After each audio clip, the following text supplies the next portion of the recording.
So welcome everyone to another session of Empowering Women, Public Space and Climate Change. This is the 11th session and it's fantastic to resume again this year in 2025 and co-organising this, of course, with Louisa Bravo of City Space Architecture, and I'm Rosina Spinoa of BIDS Belgium.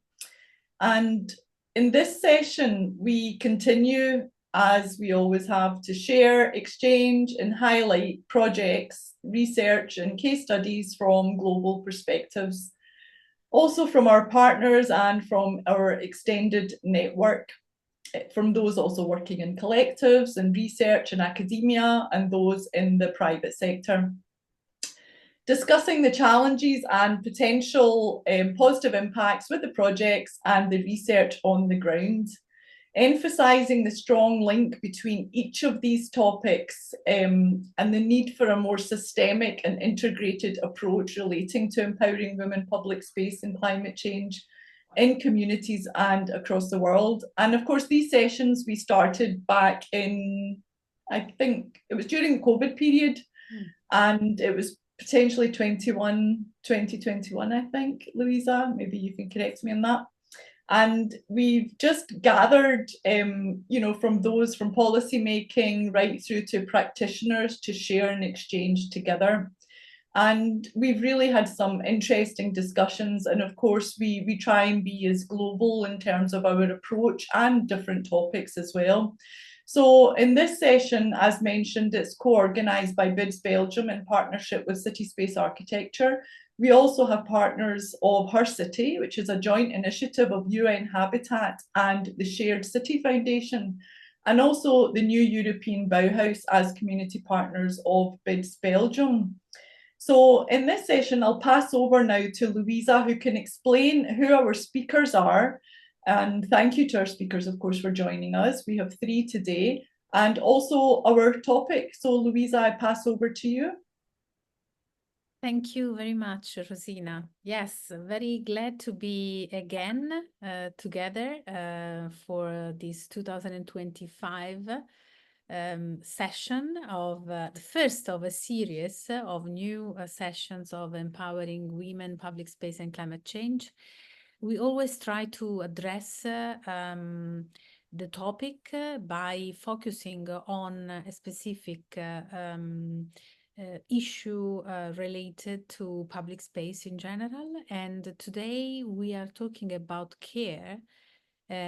So care as a cornerstone, redefining public spaces and climate action through women's leadership.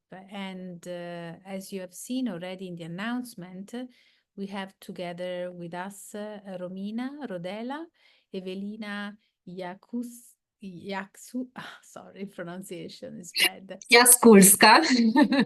Yes, thank you. And Jenna Dutton. So what is this topic about care as a cornerstone?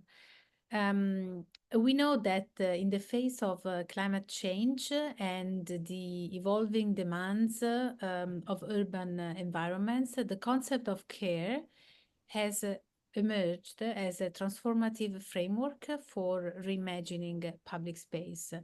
I would also say that care is usually intended as a female, attitude in terms of, in general terms, but also in regard of spaces and people of affection.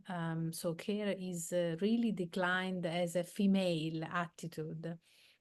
So it's important for us as women to address this topic and also explore the intersection of care, gender equity, sustainability, emphasizing how nurturing, inclusive and community-driven approaches can reshape public spaces to address climate resilience and social justice.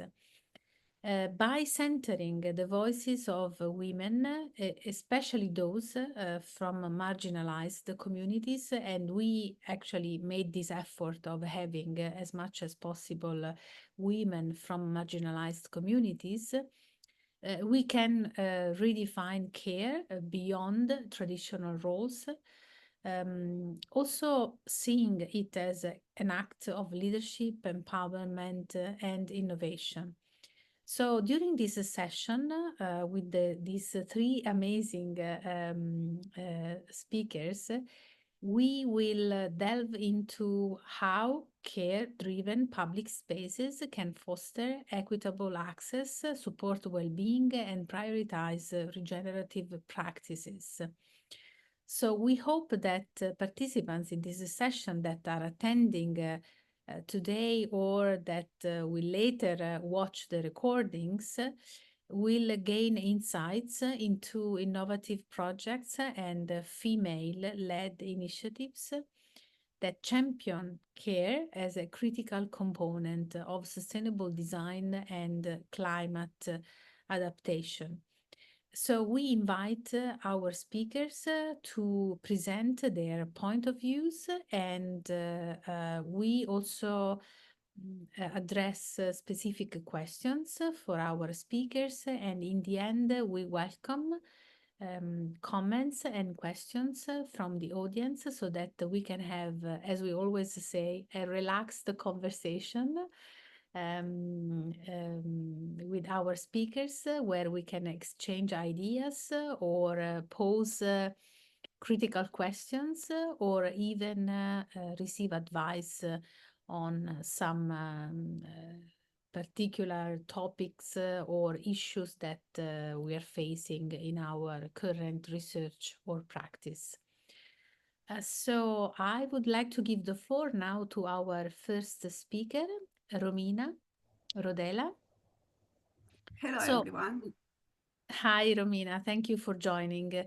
So, Romina is a senior researcher and associate professor at the Södertörn University in Sweden. I will not read your bio, but probably you can introduce yourself and say something more also regarding your work at the university and how you are addressing this topic from your perspective. Yeah. Thank you very much, Luisa. I wonder if I can try screen sharing. I might need to have some rights, if that would be possible. I prepared just a few slides, which maybe could be useful for this conversation. So hello, everyone. My name is Romina Rodela. I'm actually I'm originally from Slovenia, from Koper, but through my academic career, I have been moving quite a lot around Europe, and I believe this is a condition common to many researchers. And life led me to Södertörn. I'm based at Södertörn already for 10 years, and it's not coincidental, actually, that life took me there as a Slovene researcher who has very specific research interest. Today, I would like, in fact, to present perhaps not just what I'm doing, because it's never just a one-man band, it's collaborative work, and I would like to share some insight that we, together with others, and the list of others for me is really long, so I haven't put them here, but I would like to thank everyone as well who collaborates on this topic. I titled the presentation Inclusive and Sustainable Spatial Planning and Urban Governance, and I would like to perhaps spend just a few words about my university, which I believe was really instrumental for me to be able to do the research I'm doing. As I mentioned, it's not coincidental that a Slovene person is at Södertörn. Södertörn has an area focus. We are prioritizing and sponsoring research projects that have a focus on the former bloc, on Central European and Baltics and Nordics. And for a long time, my own research was focused on the Central European countries.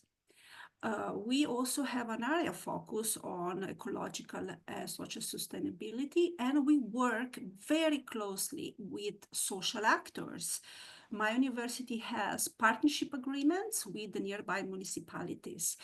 And when preparing the presentation today, I really felt that the work I'm doing could not be done anywhere else, exactly for these conditions. Having an area that is largely under-investigated as a focus area really gives you the opportunity to submit grants where you can put that up front and you can raise resources.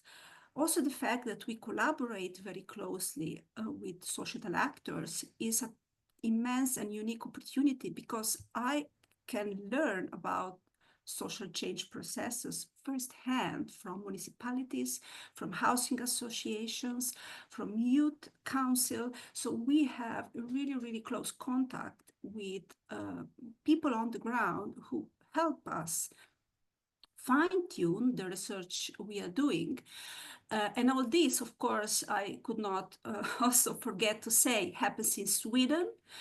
For those of you who are active in grant making and applying for grants, you are very much aware how difficult it is today in a world where social science and humanities just keep experiencing cuts. The other week we heard in Holland, months ago in New Zealand, there are around the world resources for these topics are shrinking. So it is more and more important for us as a community of those who are engaged either academically or practically to just speak about that, to let them know the cutting resources for these topics is not a good choice, because eventually it hits everyone.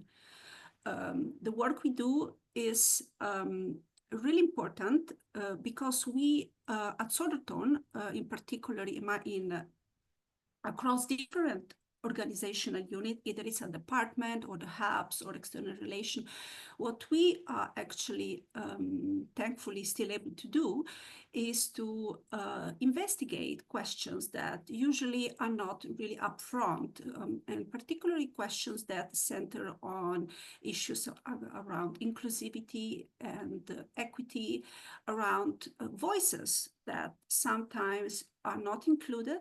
So our area of work as a research community at Soderton is broader than care, but care is quite either a bit concealed or a frame can help us to formulate questions.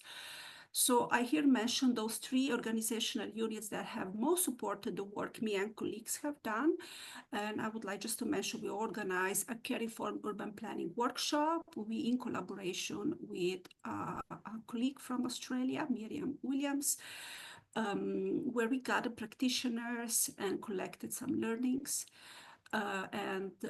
We are also collaborating on grants. We are also active on what we call the Urban Hub, where the ambition to bring researchers closer to social actors is at the forefront. And then I cannot forget to mention also external relations, which it's an administrative unit that supports us researchers in reaching out, and they have been really instrumental in collaboration with the nearby municipalities with whom we have partnerships. So this very issue-driven and socially relevant focus, I believe, was really important to allow us to draft grants. They're a little bit more bold, a little more critical. They give voice to those who usually don't get it very much in planning, and also get resources. Here I list a couple of projects that got funding and on which we are working. And I would just then narrow down to the issue of care, to the topic of care, and the key theme of today on how each actually help us understand the role of care in contemporary placemaking or special planning processes. Of course, these are made, some already running, some have closed, but each of them brings a very different insight. So that's why I have selected them. The projects that we are still running at the moment, which we titled Care-Informed Planning in a Comparative Perspective, is a collaboration with Miriam from Australia. And this project is, it's called an initiation project. And the core purpose is to map experiments in governance, and not any governance, but care-informed governance. And we are conducting fieldwork in this period across Central Europe, inclusive Spain, Italy, Slovenia, and others, where we are trying to conduct interviews with community members, with stakeholders, as a way of understanding how experiments in care-informed governance emerged, how they developed, and where they are this moment. And I'm sure in this lovely group of that is here online, many of you are aware of the most famous ones, such as the Bogota care blocks, the Barcelona blocks, and so on. But there are also others which are less known, and we aim to map those. So we are actively conducting a mapping activity to prepare a little inventory, and we will publish this probably next year. So for those interested in the outcome of that, you're very much welcome to come forward. And already now, in this preliminary work we have done, because we just started in January, we can see that when it comes to institutionalized governance experiments where care is used to inform planning intervention of sorts, such as in Bogota or in Barcelona, they are not developing a vacuum. Oftentimes, they are the results of push and pull forces between those in power at the municipality and the local community, the grassroots movement. And the push and pull, due to certain contextual factors, eventually has, in these cases, successfully led to these experiments. What is interesting, perhaps to mention as well, that each of these two that I just mentioned actually has been seeing a female mayor in a leadership position. And that is a question that we began to wonder about. But we have not really addressed as a central question, because here we focus on mapping rather than testing hypotheses. But it comes quite natural then to wonder how gender actually impacts choices. In when it comes to municipal long-term, short-term plans, when mayors took up election and make a program for how and in which way to spend the resources, how gender and other socioeconomic factors of the leadership might affect that. So that is something perhaps to further discuss, and I am sure that across European context, there are many other examples that might be very interesting to map and further unpack. But that is what we have now already in this preliminary stage, in these first months, identified that it seems to be a push and pull when it comes to care-informed experiments. And yet, however, why it is very, very inspiring that these experiments came about, what we still don't know is how they can be maintained from term to term. From one election to the others, and how they eventually impact the community. This is a question we still need to further investigate and unpack. Another little project which I would like to mention that proved to be extremely interesting in the way narratives around care and caring for present and future generation is Mother, Fathers, and Others. This was sponsored by a seed grant, and what we did with colleagues at Soderton, we mapped movements led by caregivers. We have initially started, let's map movements led by mothers, because what we have observed, there were many popping up in that period of time. But as we were mapping and doing bibliographic searches, we identify it's not just mothers, it's caregivers in more broader term, including grandparents, fathers, or other types of caregivers. So you really see how today, during multiple overlapping crises, there are communities and social actors who are stepping together to put forward the idea of care in different ways. And with this mapping activity, by looking at the narratives they put forward, they have care very central in all their narrative for climate action. We have published a paper of that, a database and a report. So if you're interested, they're very, very interesting case of how care is being used to operationalize political action. You're very welcome to reach out. It's everything. It's available online on ResearchGate for free. You can download it. Then a step back in time, because all these two projects happened in the last 3 years. Further down, we have Planning of Youth. This is a project that came about at the moment in time where in Sweden, institutional change happened in 2020, when the planning framework was adjusted to the requirement of the UN Convention on the Rights of the Child, and an innovation introduced that when in need to do intervention on land and space, the municipalities need to include youth and children in participatory activities.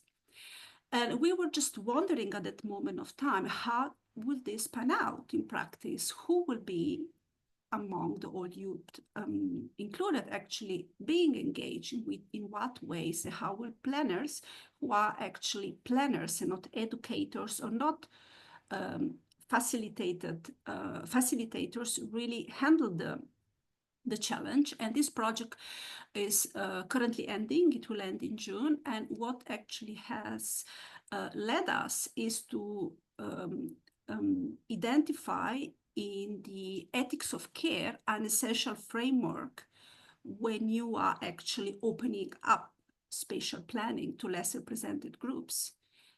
We have found through fieldwork, interviews, and other data collection activities that just opening up space for less represented groups to come and join and have the opportunity to share their concerns, values, and to raise their voice is actually not enough. There has to be adjustments for them to be able to take up this opportunity. And from the side of those who deliver this process, they need to have a more compassionate and a more inclusive approach, not just a managerial top-down efficiency type of driven approach to participatory processes, because it's extremely challenging for less represented groups such as youth and children or others, if we might wish, to come in a room where the words are very expert driven and the atmosphere is hostile. So you need to weigh how you deal with the design of these processes. And that's how we also realized and come to conclusion from the interviews that a care approach to the design of participatory activities with youth and children needs to have an element of care in addition of ethics and inclusivity. And then the other ones, that these happened a little bit like longer in time back, 3 to 5 to 6 years. They were happening during time of COVID. And among these, I would like just to flash the other formats project we had, which is Learning from Crisis, where we have been investigating a nearby municipality, which is called Borsika, that was heavily and most critically impacted during COVID in the Swedish national context. They had a massive amount of infection and complication from COVID. However, despite the struggle the community had and the challenges that the public sector, such as the municipality, had provision services, were experiencing in offering public service, because it was just not planned. The municipality did not expect such a turnout of events in their municipality, and they didn't have sufficient capacity, resources, and knowledge. The grassroots again came together and supported through various acts of reciprocity with each other. And that's another example where ethics of care really comes forward as an organizing. In this case, very interestingly, it happened organically as an organizing principle, how the local community get to handle the challenges individuals and families were experiencing. And I would say that a little bit summarizes all the work we are doing. I also don't want to take too much space because I feel I have been speaking for perhaps quite a lot of time. So this is just a little bit, a short presentation of the work we do and the learnings when it comes to the need of perhaps challenging the established planning frameworks, which are prevalently autocratic, efficiency-driven, seeking to minimize risk, and they are putting aside other opportunities, such as how we come together as communities, how we support and help each other, how we can be cohesive and resilient in a time of crisis.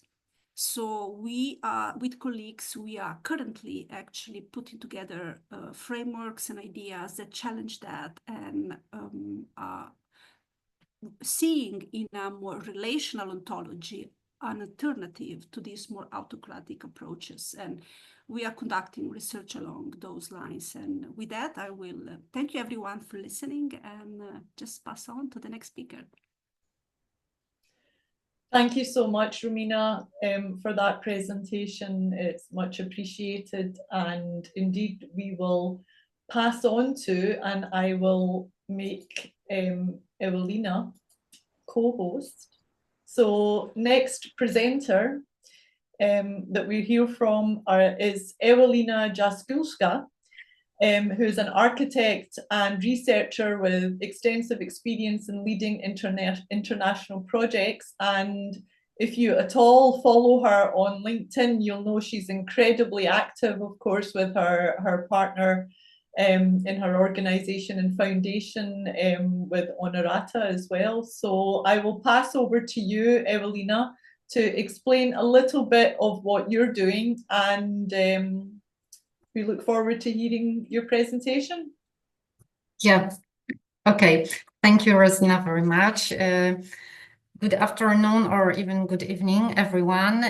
My name is Ewelina Jaskulska, and I'm here on behalf of Polish name is Architektoniczki. I mean, that means women that draw the architecture and not design architecture. We found the English name recently because we found that Polish name is very difficult to pronounce. So we found the English name, it's architectresses. It's also forgotten name of female architects. So we can say in English that we are architectresses.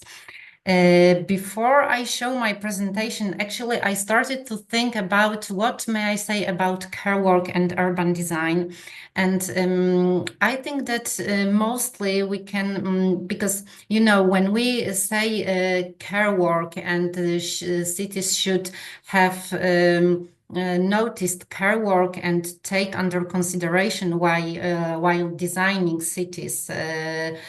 And actually, everyone asks me, what do you mean care work? You take your kids from a school or kindergarten, you do shopping, everyone does shopping. And what does it mean that we should take under consideration care work? And care work impacts urban design, and urban design impacts the climate change as we need some caregiving spaces and the infrastructure, it all influences in our transport, housing, and infrastructure policies. And sustainable urban planning that prioritize care work can reduce emission and can create more equitable spaces and communities. I will share my screen and let me show you a little bit about what we are doing. And wait a minute. Okay. Do you see my presentation? Yes, I'm going to start from the beginning. Okay, so as I told you, English name Architectress is much easy to pronounce. We realize that city has a gender. I mean, our gender influences our spatial choices, whether we go this way or other way, what kind of transport we use, and so on. And also, women relationship with the city is shaped mostly by her feeling of safety. Why do I say about feeling of safety from perspective of care work? I will explain later because it's also a very important task. What about safety? Someone asked a question, I believe it was on TikTok, what would you do if man disappeared for 24 hours? And the answer, I would go for a walk at night, has received more than 350K likes. Women in Poland, according to last research that was done by L'Oréal Poland, 84% of women in Poland have experienced harassment in public space. And what is most horrible data, that 12% of them have experienced harassment before they finished 12 years old. That's why we as architectresses started to do night walks with women to receive back the night city for women. But we didn't want to only to do night walks. We wanted to research the emotions of women. I mean, we started to think how we can measure those emotions, how we can check how women feel, because it's very internal. What do you feel? And we were looking for. It took us more than year and a half how to measure the emotions, and we found the way. We choose the curve of impressions. It was designed, and this methodology was created by Polish urban planner Kazimierz Weichert. It was called time spatial sequence. It was created in 1974, and it was the visual representation of impressions experienced while walking the street. And but it considers the factors of physical environment of urban space. We took this time spatial sequence and we translated it into equal spatial sequence and curve of emotions by architektoniczki. And while when Weichert has researched urban form, architecture, greenery, perspective views, we have researched safety, inclusion, aesthetic, and comfort of use. The idea of this research is based on a scale 0 to 10, and it depends when you walk down the street, or through some kind of district, you give the ratings from 0 to 10, when 0 is the lowest rating and 10 is the highest rating of proper space or proper point of the space. And Weichert was giving from physical point of view, architecture, perspective views, and we started to research emotions based on the same scale. And we generally we run such night walks only with women. Mostly with Vlinta. Vlinta is a group of people who who consider themselves as female. These are women, lesbian, inter, trans, and agender people.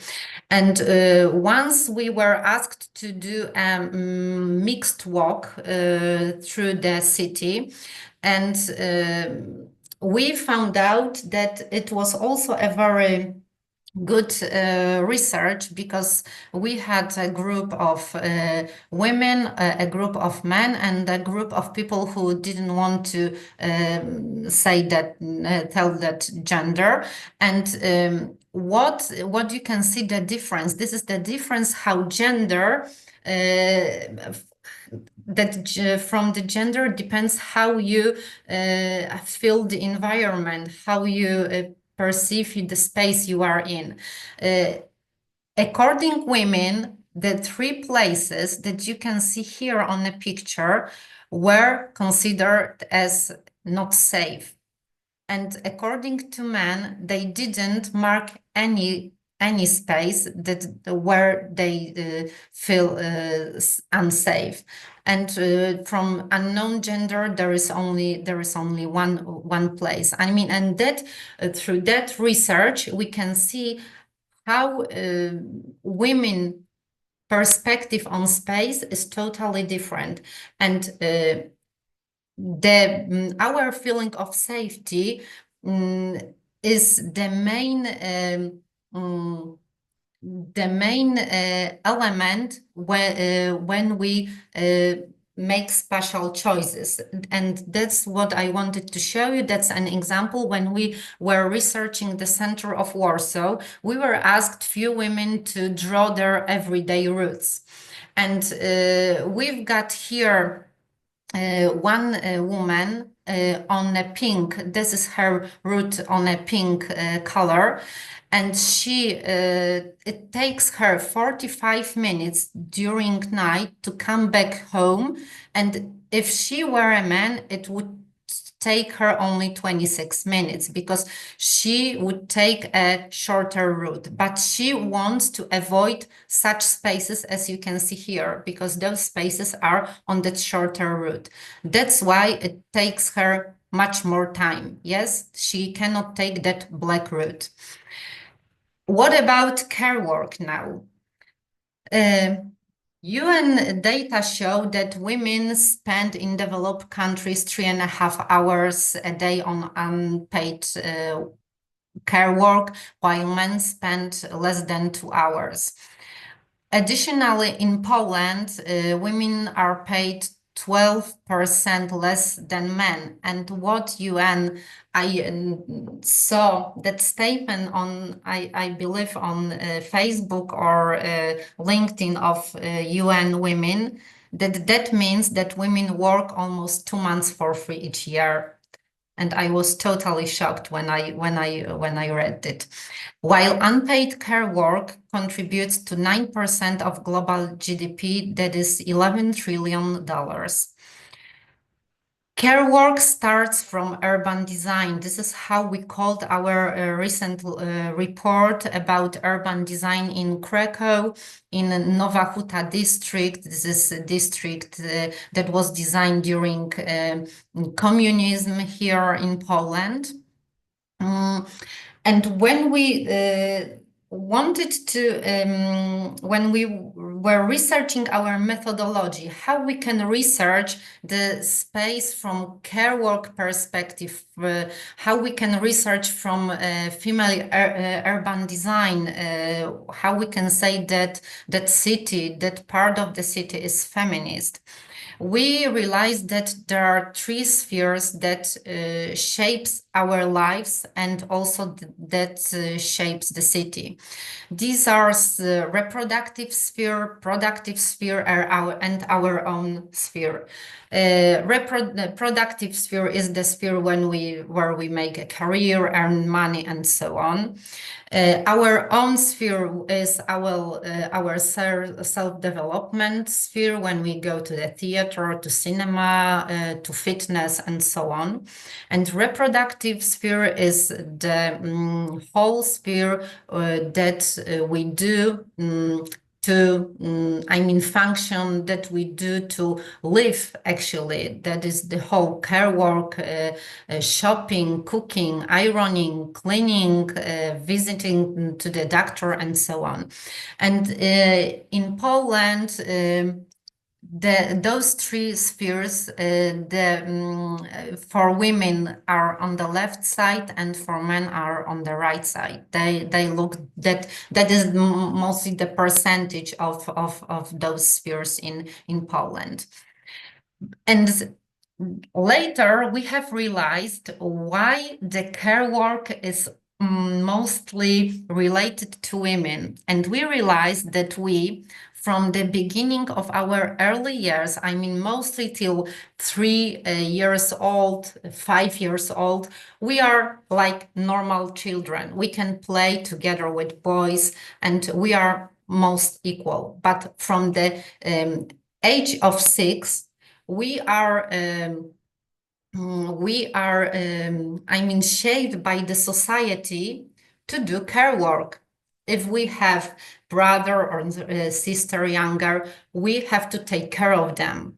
And that's why we are our society teach us that we have to do care work, and that's our life looks like. I mean, from the beginning, from the 6 years old, we are taking care of someone and no one pays us for that. And actually the society shapes us that it's something normal, that we should do it. Yes, that's female part of life. And then we started to translate that care work on urban design and on function, how a city is shaped, what functions are in the city. And we realized additionally that mostly from 25 years old till 65 years old, we are responsible for someone. And those pink rectangulars are area where we have to take care of someone. And if there is nursery, kindergarten, we have to take the kid over there and pick up the kid. Yes, so kids are dependent person, and the same is when we have our parents under care work. And then we realized that library and culture center and sports center are three places where everyone, no matter what age is, use that space to develop themselves, to relax, and so on. So we realized that those three functions, library, culture center, and sports center, should be in the most central part of each district, because only then the district, the part of the city, lives. And how the city looks like. The priority is given to linear movements, yes? And women everyday mobility is much more complex. Oh, and something happened here. I mean, I wanted to show here that additionally, when we say about the time where we have to get to the place from place A to place B, it is also not from female perspective and from care work perspective. I mean, when Google says you that you need 10 minutes to get to this point, if you have a kid, those 10 minutes are half an hour, because children, I mean, when you are by your own, when you walk by your own, you move like on that pink color. But when you move with your, 5-year-old child, that walk looks totally differently, yes? And when you take under consideration also the length of steps of the child, that the child has to stop, has to explore the environment, it takes much more time to walk from point A to point B. And this is that's mother. I'm coming back to our research I showed you before, that everyday roots of mothers. This is the mother of 2 children. One child is from primary school and one child is in nursery, and to take her hour and 20 minutes to go to work, and at the same time to come back from work to home. And if she were a man, or if she didn't do care work, that route would take her only 24 minutes. And that's because of the nursery, the school is a little bit far away from her home. So that's the urban design, that's the city. If the city took under consideration while designing functions care work, she would have nursery much more closer. And we do we try to gather such data when we do workshop with women. They draw their everyday routes. They additionally do some other works. What I wanted to show you additionally, we ask them to draw their house on the center of the page and then draw their everyday routes. What do they do every day? And the most shocking is that that second drawing that you see, the small one, when there is a house in the middle, the arrow up is work, the arrow down is a kindergarten and school. So arrows on the left and right is shop and playground. So that's the life of one of the mothers we discovered on one of the workshop. And additionally, what another tool we use when we do workshops with women is the wheel of privilege. This is the tool that was done from Canadian teacher and geographer, and a lot of institutions took their wheel of privilege tool and translated into their own area that they need. We took the wheel of privilege from UK Research and Integrity Office, because that was the only wheel of privilege that has care work in those circles. I mean, the wheel of privilege, it's about the research, how privileged you are in your society. The more center you are, the more privileged you are, and the more outside you are, the most marginalized you are. And what we discovered in Poland, that in Poland, women are mostly privileged in education, employment, language, citizenship, and sometimes in skin color. It depends who comes on our workshop. But you have to, you have to notice that skin color, language, citizenship are given values. There are values that you are born with, yes?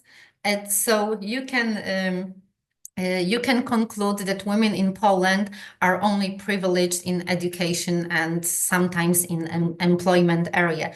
It's very sad conclusion, but that's how reality looks like, and that's all what I wanted to show you from our perspective, what we do, how we do research, and then how we try to translate those research and give the reports to the cities to change their design, to change the spaces to be women friendly, more equitable, and even more just. And I think that's all from my point of view. Thank you very much. Thank you very much, Evelina. That's very interesting, especially with the visuals there. So thank you for sharing that. Now I will pass on. I will also give the co-host to Jenna. So There we go. You're the co-host now. So Jenna Dutton, I pass on to you, and also would be super if you could just share a little bit about yourself, of course, but I'll give a brief introduction. That you're a researcher and a professional urban planner with over 15 years experience working in collaboration with and for academia and local governments, and you started your PhD in 2023 on the topic of gender inequality in cities, the role and potential of urban planning. So I pass on to you, Jenna. Great, thank you very much. Thank you for the invitation. I'm happy to be here. I'll just share. Oh, it says that my screen sharing is disabled still, so you might have to do something. There we go. Lovely. All right.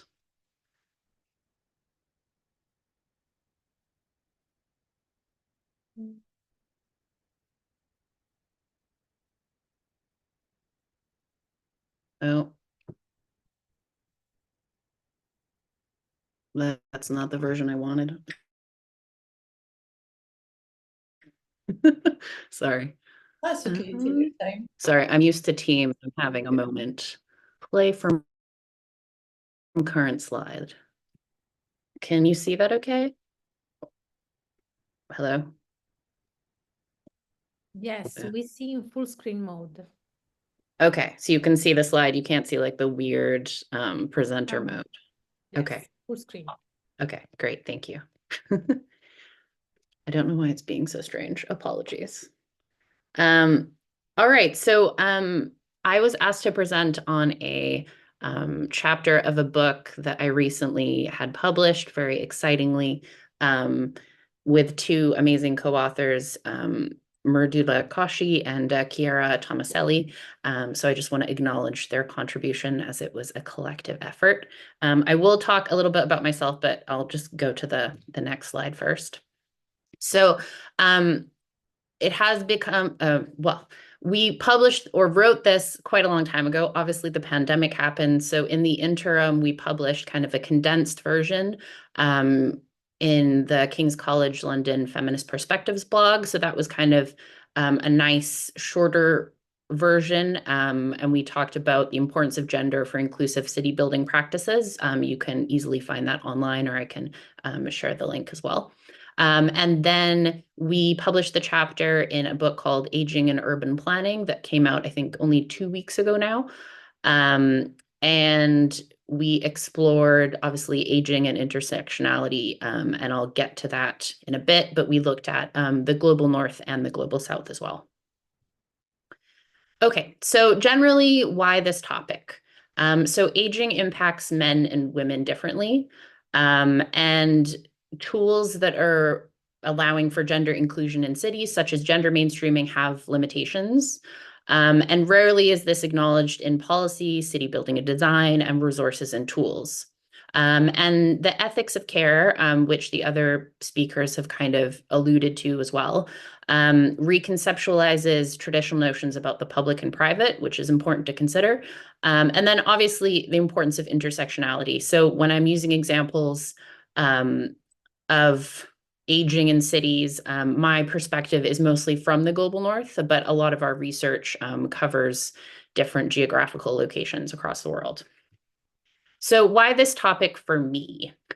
So I like to kind of share with these things about my lived experience because it's important to me as a professional planner, and kind of why I'm so passionate about the topic. So as you can see from the photo, I'm wearing an air cast. As someone that plays a lot of sports, I've had a lot of times in my life where I haven't been able-bodied, and that's kind of given me a perspective on cities and urban planning that I think is not really common. The way we plan cities a lot, it's definitely improving, but is based on an able-bodied male who's usually cisgender.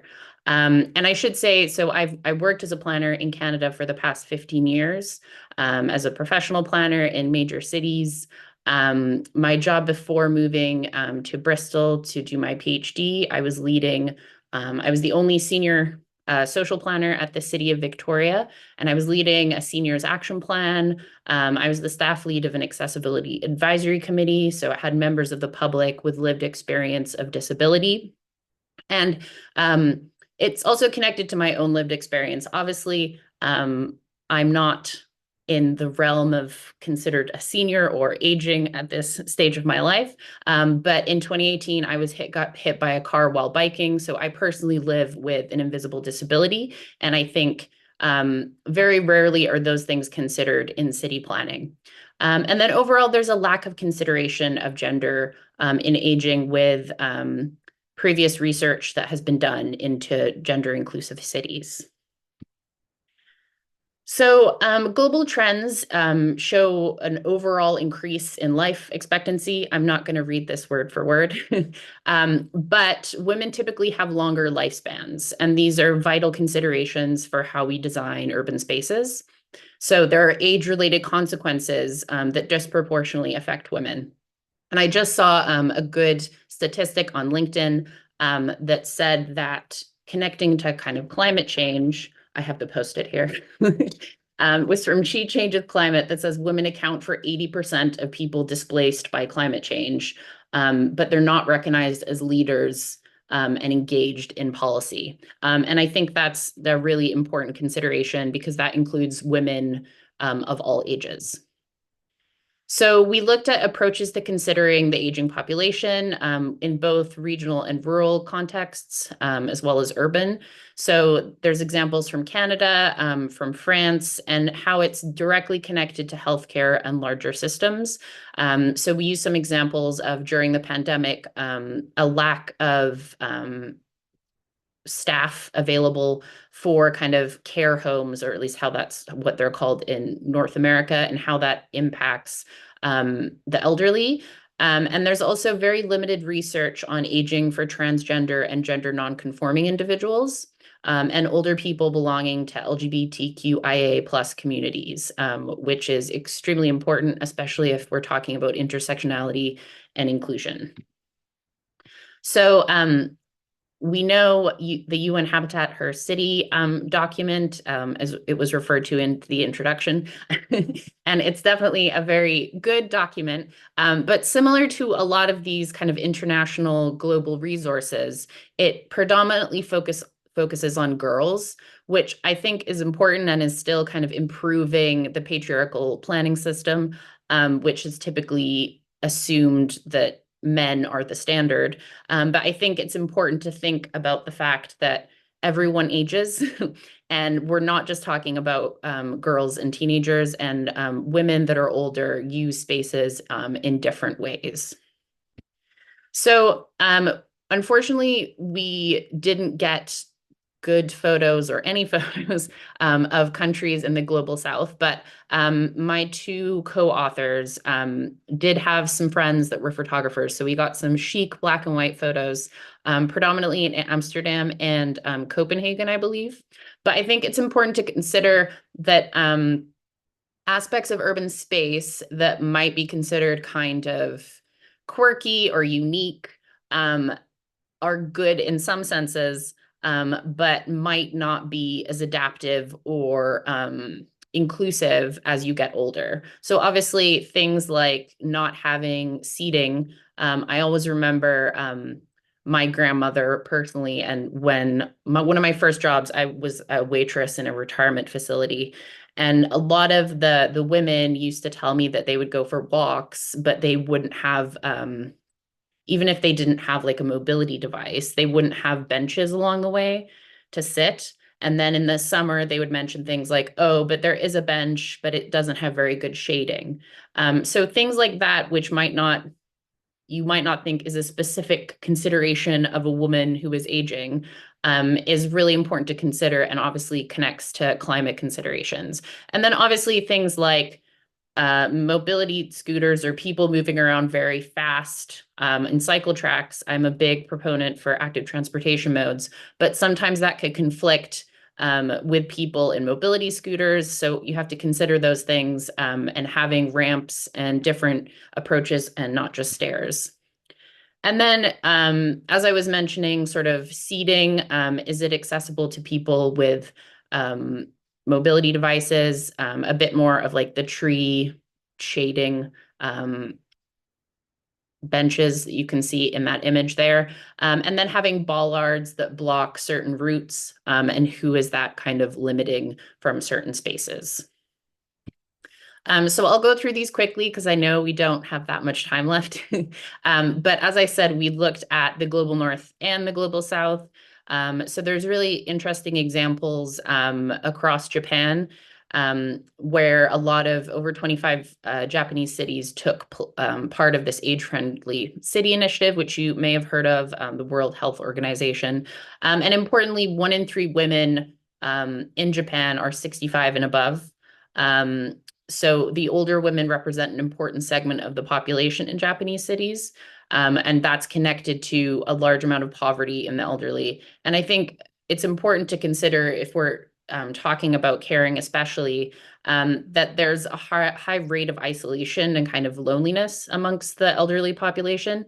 And how does the way we plan cities impact people's ability to move around as they get older? I know in Canada, when I was a planner, I worked on a lot of land use applications or development plans for kind of seniors' homes, as they're called incorrectly.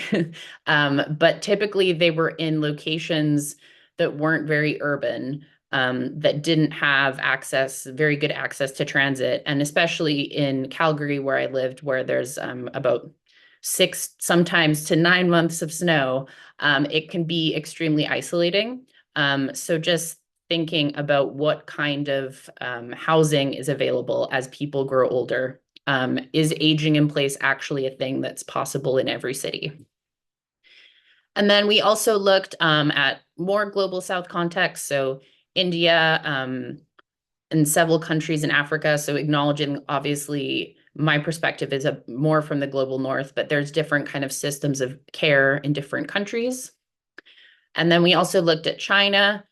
So they have a seniors month and a Chinese seniors day that emphasize the work of different organizations, and thinking about the importance of those grassroots groups and seniors groups and connecting them to the broader community. I'll skip that one. But yeah, so I know I went through that quickly. Hopefully I haven't been talking too fast. But I guess just to conclude, I'll share the link to the book and the chapter in the chat.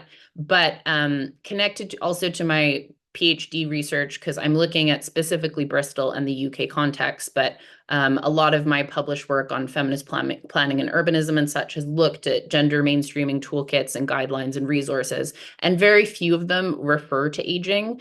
And I think obviously it's important to acknowledge that female identifying people make up over half the world's population, but also that aging should be a consideration in that, and that planning should use progressive zoning to include a broader variety of built forms, like I said, about aging in place. And then obviously, aging in place considerations are also important for people that have historically been marginalized through restrictive and exclusionary zoning. And there needs to be a connection between policy approaches and intersectionality in this discussion as well.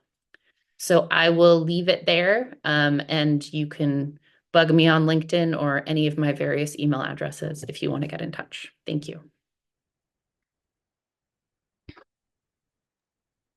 Thank you, Jenna. Thank you for these presentations from our speakers.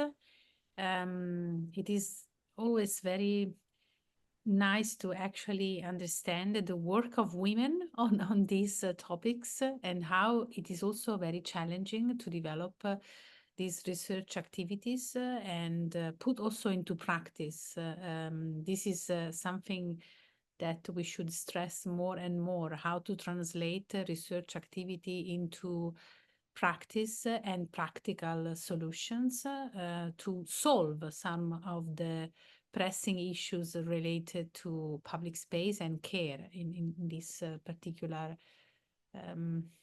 discussion we're having today. So I would like to encourage our participants to write in the chat any comments, questions, or reflections, so that we can have we can ask our speakers to answer to that. But now I would like to open the Q&A session by inviting our speakers to answer to some of the questions that we have prepared for them. So I would like to start with Romina. Romina, are you there? Yes, thank you. Yeah. So your research emphasizes the importance of participatory processes and social learning in environmental governance, and particularly concerning underrepresented groups such as youth. And in your recent project, Planning with Youth, you developed the tools and frameworks to engage young people in shaping sustainable urban environments. Could you please share some insights into how integrating care ethics into these participatory methodologies can enhance the inclusivity and effectiveness of urban planning, especially in addressing the unique challenges posed by climate change? Yes, thank you. So we have mostly focused on the field of planning in general. We haven't really looked at climate change, but I believe that is a very particular area of work, because if we think what climate change is a process that has implications after a major nature, such as heat drawing. So they are very heavy on this group of social actors such as children and youth, and there maybe ideas around trauma-informed participatory approaches could be useful. But this is not what we have been doing. In Sweden, we have been mostly using a classical approach that comes from the planning field. And there, what if we recognize that contextual circumstances in Sweden are as a democratic country where with freedom of speech and so on, what we, however, have observed is that so one of the first things which we quite soon realized through data collection is that it's not really easy for planners to reach out to youth and children, because these are protected categories, and they would actually not show up when you organize a public consultation. So you have to be very strategic, and what usually is being practiced usually is a strategy where when planners and the practice word would reach to gatekeepers who have access to this group of vulnerable groups, school, youth centers, NGOs, and so on. And they will design, often in close collaboration, participatory activities with that group. But even though you do have representation from a stakeholder and people who know closely how youth are, because a planner is not familiar with the challenges that this group is facing, you still see a lot of major challenges around inclusion, because at the end of the day, even if you engage a youth center, and those youth who will show up will be those who have the possibility, often who are for a specific socioeconomic background, and most often you would end up with a particular category of a subgroup of young people, and meaning that there is a big amount of diversity that with current participatory approaches you are struggling to capture. And I'm talking mostly about youth from migrant background, youth who have challenges with language and so on. And so how a care of ethics can perhaps, ethics of care can help us to inform these approaches is perhaps to be, first of all, identifying these challenges, and then use strategies where you can reach out to these groups in ways they are caring, so that you perhaps bring forward a relational ontology as opposed to a more bureaucratic ontology.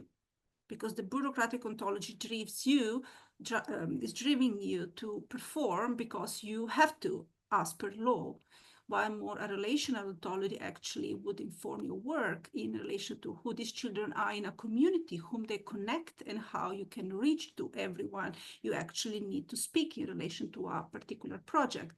And I don't want to be too long, but just give a little example. So there was, I live in Sweden, and there was a sports center being sited in a community close to where I live. And I went there during their office hours. There were no young people. Well, this facility was particularly targeting young people. So there were just adults. And this is just one example of, how you perhaps sometimes don't capture the group you are actually trying to. Yes, I understand this difficulty. We always say that we would like to be inclusive and to engage as much as we can, but sometimes when you invite, some people don't feel invited in a way. So it's very crucial also to solve these let's say communication problem, or maybe ability to create a proper environment, or ability to pose the right questions, or use proper language to actually understand needs, requests, and problems coming from a particular group, and so that their presence is meaningful in regard of the general conversation you are having with other groups, so that people don't feel undermined, and they always need to understand that their voice is relevant and their needs are heard. It's very, very complicated because it also acts on a personal level, it's less, let's say, institutional and more like the ability on how you create connections with others.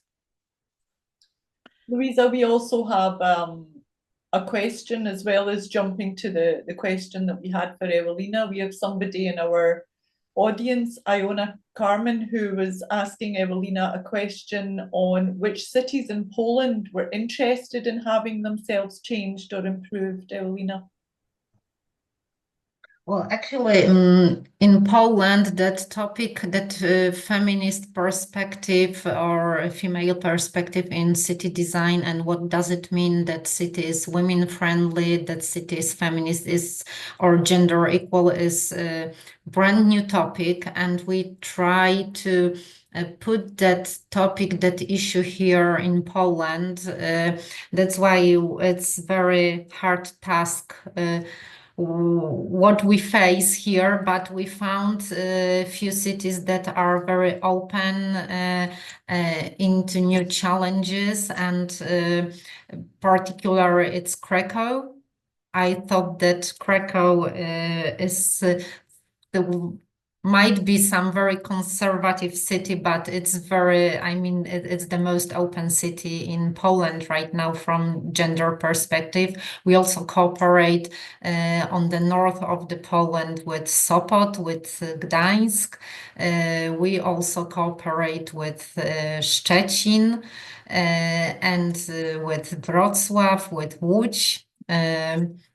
And unfortunately, in Warsaw, we do not do so much things. I think that's because of that's a very huge city, and the administration here is huge. So I think that's why. But I can see right now that that topic, that issue starts to be very important, and a lot of cities realize that this topic really matters, and they wanna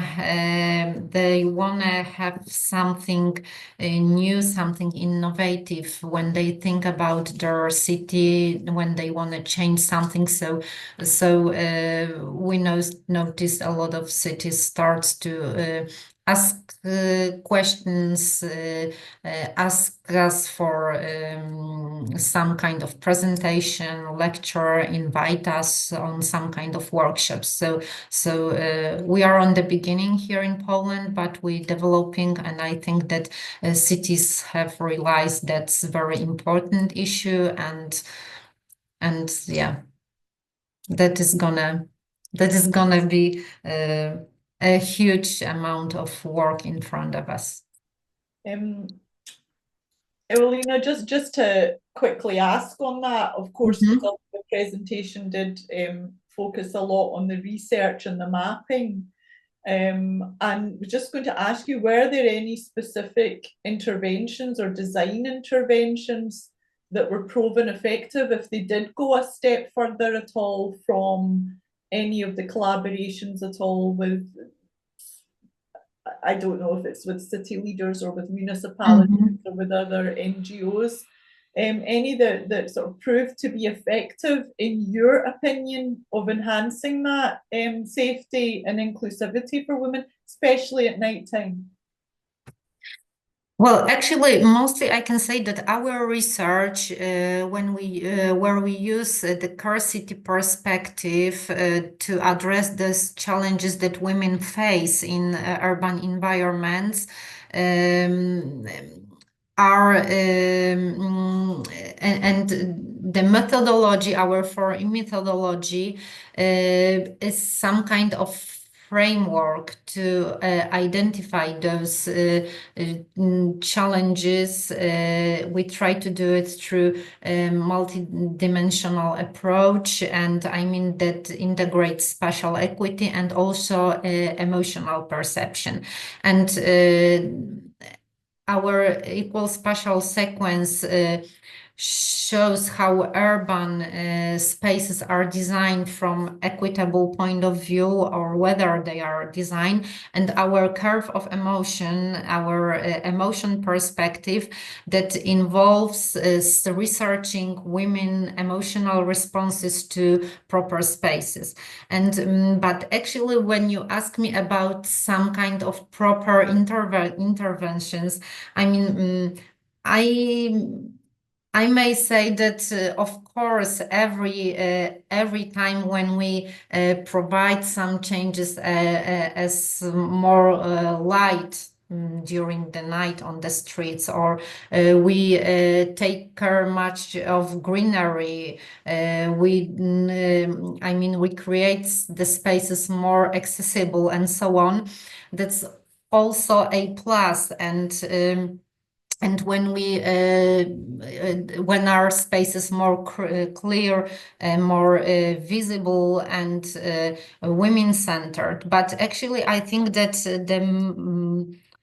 the biggest challenge is to make a revolution, because we won't make a feminist city, and care work center city doing such small interventions. I mean, we have to make the whole revolution, from educational to educate small kids, children. What does it mean, care work? What does it mean that you live in a city? What does it mean that city is friendly? I mean, how do you go to school? What your street looks like when you go to school? And that's all through the changes, through advocacy, policy making, and so on. Then we can say that we provided some changes. Yes. I mean, those elements as lighting and clear as visibility are very small interventions. They are, of course, very important, but because it's a small step forward. But I think that we face, and we are starting today, nowadays, some kind of revolution. I mean, I hope that's some kind of revolution, and I think that that's the only way. Yeah, thanks for sharing, Evelina. You're so true. It does need an evolution. Louisa, pass on to you. Yes, Yeah, I also believe we need a revolution in many different ways and across many different, activities that we are developing on public space and education in particular. So, Evelina, we also have a question for you. Your research employs the caring city perspective to address the unique challenges women face in urban environment, and as you presented, also particularly after dark. So we would like to know more about your 4E methodology, equal spatial sequence and curve of emotion.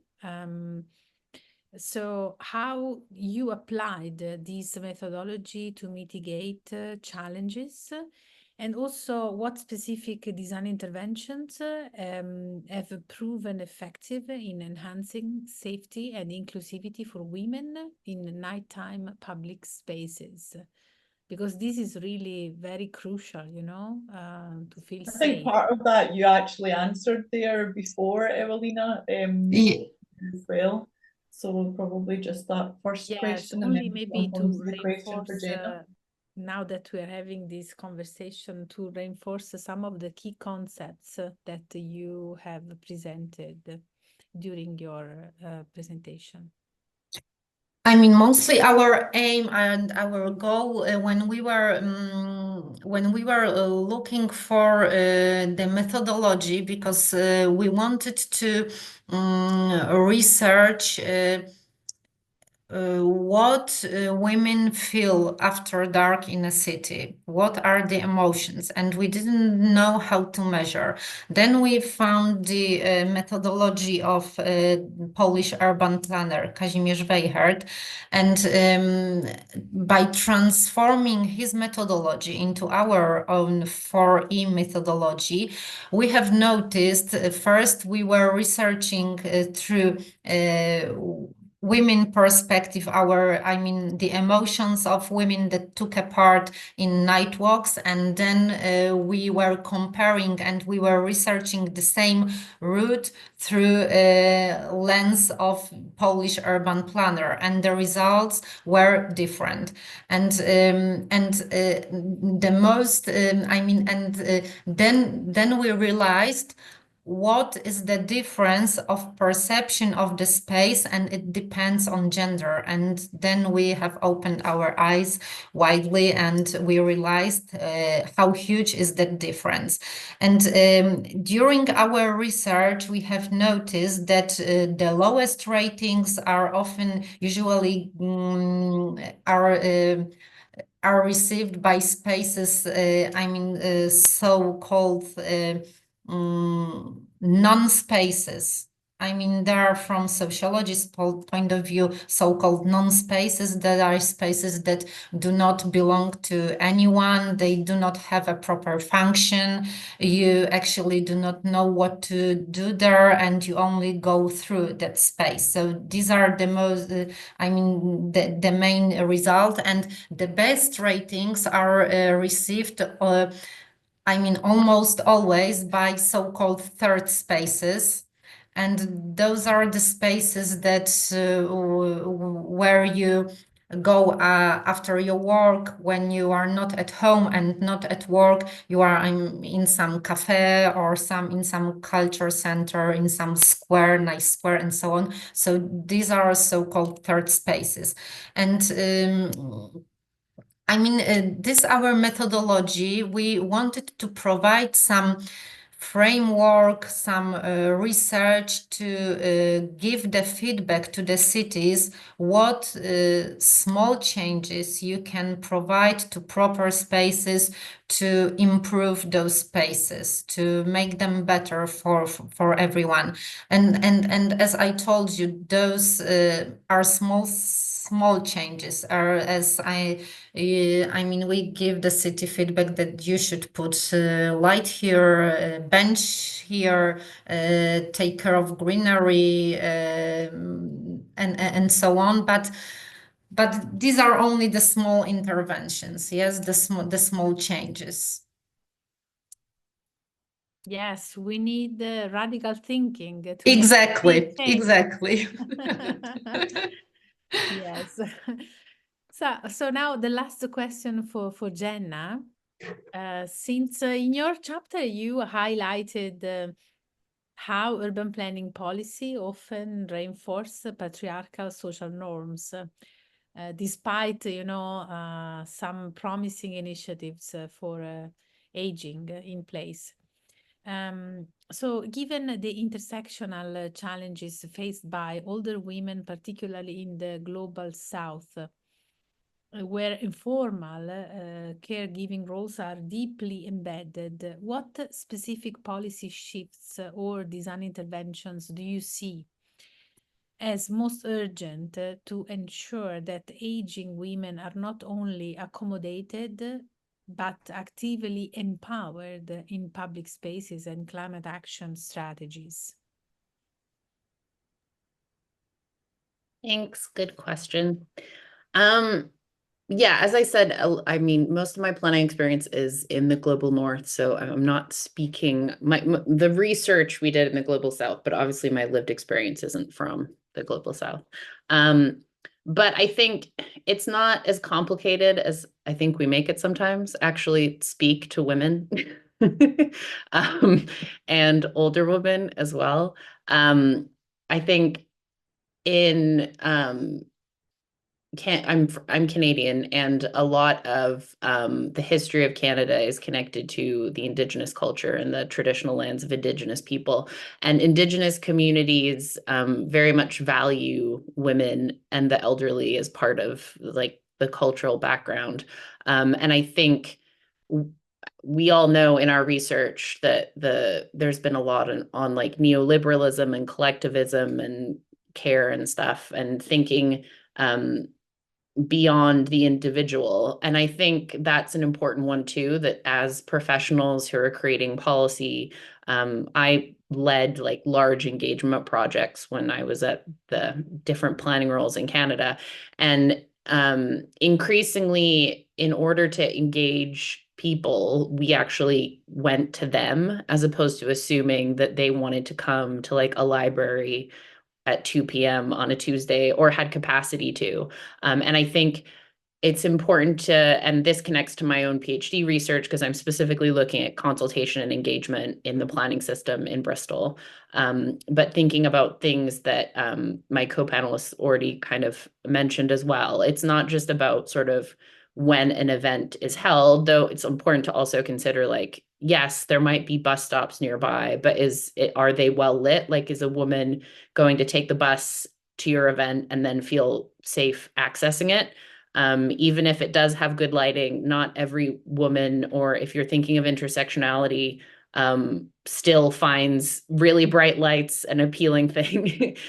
So it can entirely depend. And then when you add aging onto that, not everyone who's in the elderly category is obviously like in a wheelchair or has a disability, but it's also a concept of kind of safety.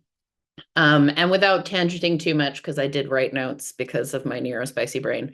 But yeah, I would just say that I think to empower women, a lot of the time it's as simple as asking them how they want to be involved, but also being transparent, as with a lot of sort of planning projects, given my background in local government, that you have to be very transparent as to what people's involvement will actually result in. So if you're engaging people and you want them to keep on engaging, especially the elderly who should have more input in planning projects, I would say, then be very, very transparent about what their involvement is actually going to result in, because I feel like that's the main issue where a lot of trust is eroded in consultation projects with local government, where citizens feel like, oh, they gave all this time and all this feedback, which a lot of the time there isn't remuneration, but it didn't actually result in any final project. So like if you're engaging the elderly and specifying that their input is valued, like how is that impacting this planning policy or this project, right? Yeah, and I'll leave it there, but I do think that things like the Bogota care blocks are really good examples of thinking of care at various levels of stages of women aging. So obviously they provide like the childcare, but then there's also capacity for like as part of it, because I used that example for my Gender in the City presentation for a lecture at UE last week. Just thinking about that, even the discussion of 15-minute cities and having that like services in close proximity is still very ableist, and doesn't really acknowledge how long somebody who isn't able-bodied or isn't a middle-class white man might move around the city. So yeah, I'll leave it there. Thanks.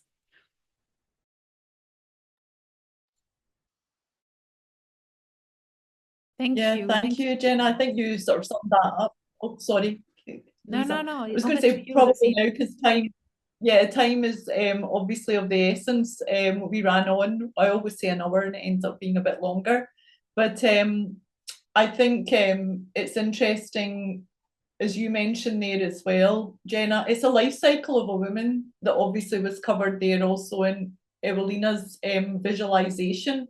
Care is a very, very, very complex topic, I believe. It goes from the individual to the community, as we mentioned, from the blocks, and it goes to policy. I think was it Romina that initially mentioned, I can't recall, about care is slightly different if it's in the gendered lens, if it's with women that are leading or in charge of the city, or if they're the mayors. I think that was proven certainly during COVID period, when it came to female leadership. Whether it was, I think at that point, Jacinda Ardern was still in charge of New Zealand, we had Nicola Sturgeon in Scotland, and then there was these care policies and well-being policies that were put in. So there's all these different aspects of care there. I think also cultural context is quite interesting as well, Jenna, that you touched on when it comes to global south, global north.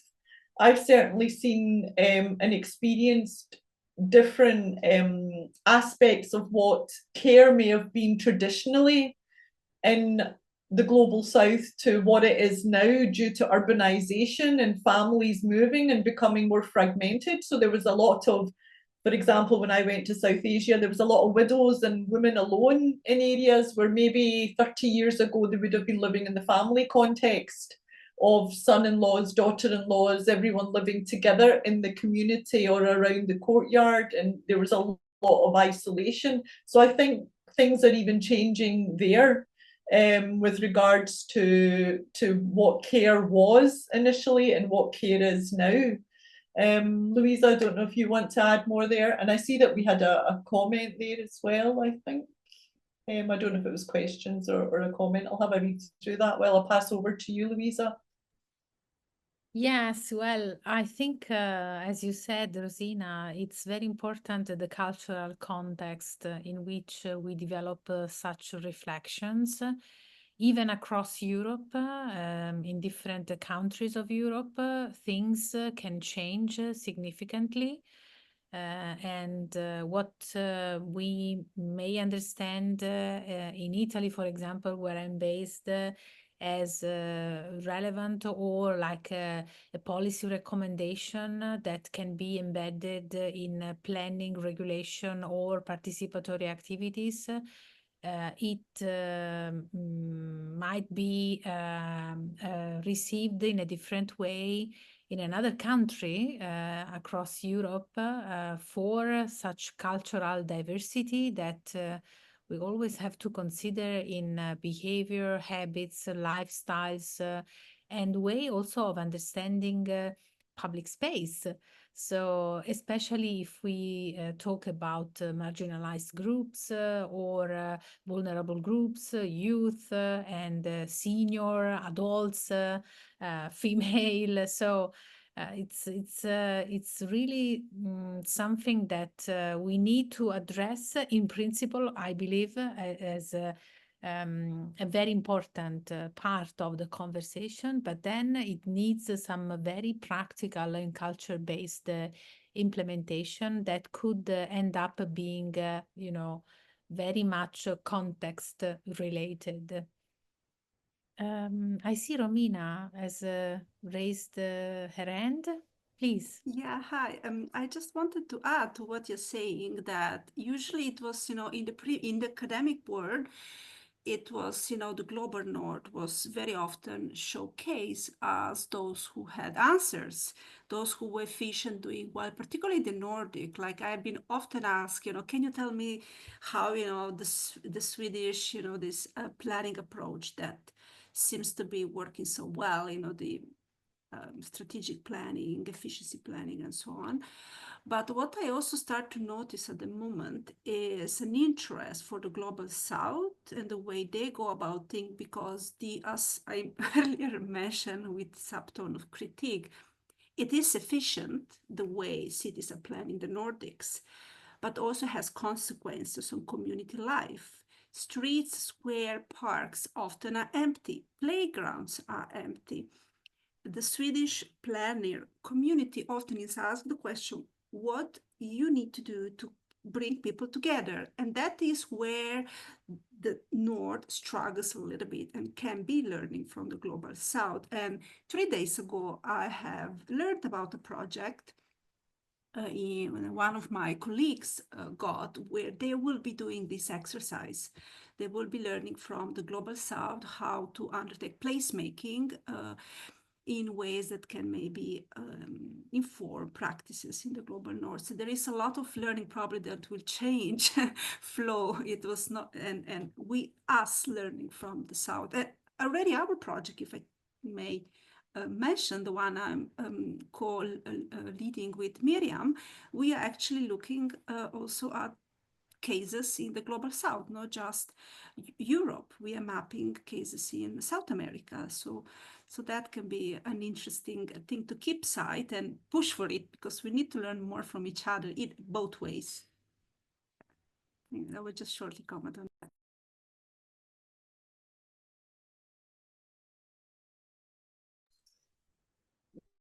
Louisa, I guess, well, thank you for that, Romina, thank you for that comment. I think Louisa and I are both aware, obviously, of everybody's time, and unless anyone wants to jump in and has got any other comments or